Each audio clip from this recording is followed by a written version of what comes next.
ಓಂ ಶ್ರೀ ಗುರುಭ್ಯೋ ನಮಃ. ಹರಿ ಓಂ. ಸ್ವಾಮೀಜಿ ಒಂದು ಉದಾಹರಣೆ ಕೊಡ್ತಾರೆ.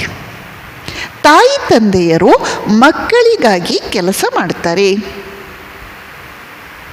ಮಕ್ಕಳಿಗಾಗಿ ಅವರು ಎಷ್ಟು ಕಷ್ಟಪಡ್ತಾರೆ, ಏನನ್ನು ಮಾಡಲಿಕ್ಕೂ ಸಿದ್ಧರಿದ್ದಾರೆ.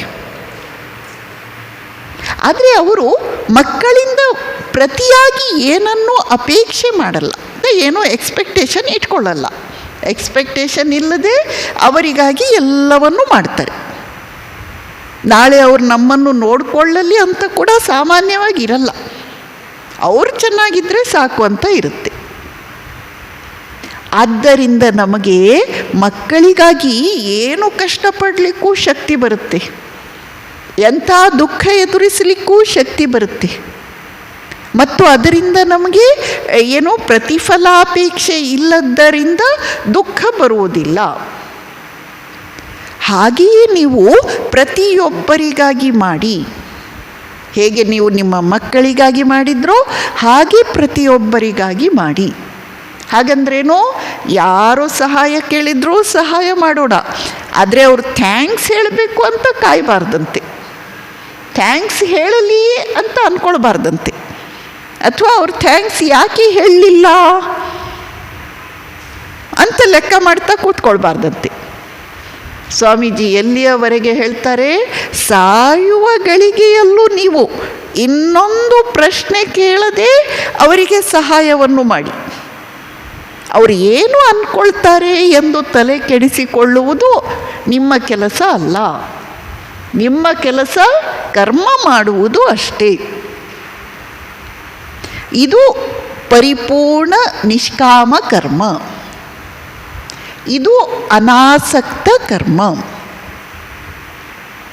ಎಲ್ಲಿ ಸ್ವಾರ್ಥ ಇಲ್ಲವೋ ಅಲ್ಲಿ ಮಾತ್ರ ಇದು ಸಾಧ್ಯ ಆಗತ್ತೆ.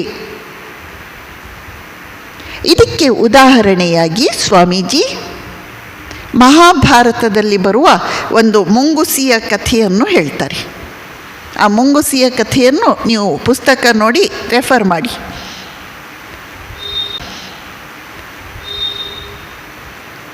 ಹೀಗೆ ಸ್ವಾಮೀಜಿ ಹೇಳ್ತಾರೆ, ಆದರ್ಶ ಸನ್ಯಾಸಿಯಾಗುವುದು ಎಷ್ಟು ಕಷ್ಟ ಇದೆಯೋ ಆದರ್ಶ ಗೃಹಸ್ಥನಾಗುವುದು ಅಷ್ಟೇ ಕಷ್ಟ ಇದೆ.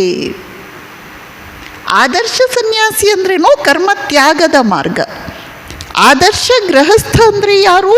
ಕರ್ಮಯೋಗದ ಮಾರ್ಗದಲ್ಲಿರುವವನು. ಅವನ ಜೀವನನೂ ಅಷ್ಟೇ ಕಠಿಣ ಇದೆ. ಯಾಕೆ? ಅನಾಸಕ್ತಿಯಿಂದ ಕೂಡಿ ಅವನು ಕರ್ಮ ಮಾಡಬೇಕು. ಇಲ್ಲಿಗೆ ಸ್ವಾಮೀಜಿ ಕರ್ಮ ರಹಸ್ಯ ಸೀಕ್ರೆಟ್ ಆಫ್ ವರ್ಕ್ ಅಧ್ಯಾಯವನ್ನು ಮುಕ್ತಾಯ ಮಾಡ್ತಾರೆ. ಮುಂದಿನ ಅಧ್ಯಾಯ ಚಿಕ್ಕ ಅಧ್ಯಾಯ ಇದು. What is duty? ಕರ್ತವ್ಯವೆಂದರೇನು? ಕರ್ತವ್ಯ ಎಂದರೆ ಏನು? ಕರ್ಮಯೋಗವನ್ನು ನಾವು ಅಧ್ಯಯನ ಮಾಡುವಾಗ ಕರ್ತವ್ಯ ಅಂದರೆ ಏನು, ನನ್ನ ಕರ್ತವ್ಯ ಏನು ಎಂದು ತಿಳಿದುಕೊಳ್ಳುವುದು ಅಷ್ಟೇ ಮುಖ್ಯವಾದದ್ದು. ಕರ್ತವ್ಯ ಅಂದರೆ ಏನು ಅಂತ ತೀರ್ಮಾನ ಮಾಡೋದು ಸುಲಭವಾಗಿ ಹೋಗಲಿಲ್ಲ. ನನ್ನ ಕರ್ತವ್ಯನೇ ಎಲ್ಲರ ಕರ್ತವ್ಯನೂ ಅಲ್ಲ. ಒಬ್ಬೊಬ್ಬರ ಕರ್ತವ್ಯ ಒಂದೊಂದು ಜಾಗದಲ್ಲಿ ನಮ್ಮ ಕರ್ತವ್ಯ ಬೇರೆ ಆಗುತ್ತೆ. ಆಶ್ರಮದಲ್ಲಿ ನಮ್ಮ ಕರ್ತವ್ಯ ಬೇರೆ, ಸಮಾಜದ ಜನರ ನಡುವೆ ಇರುವಾಗ ನಮ್ಮ ಕರ್ತವ್ಯ ಬೇರೆ, ದೇವರ ಕೋಣೆಯಲ್ಲಿರುವಾಗ ನಮ್ಮ ಕರ್ತವ್ಯ ಬೇರೆ. ಒಬ್ಬನೇ ವ್ಯಕ್ತಿಗೆ ಸಮಯದಿಂದ ಸಮಯಕ್ಕೆ, ಸನ್ನಿವೇಶದಿಂದ ಸನ್ನಿವೇಶಕ್ಕೆ ಕರ್ತವ್ಯ ಬದಲಾಗ್ತಾ ಹೋಗುತ್ತೆ. ಹಾಗಾದರೆ ಯಾವುದು ನಮ್ಮ ಕರ್ತವ್ಯ? ನಮಸ್ಕಾರ.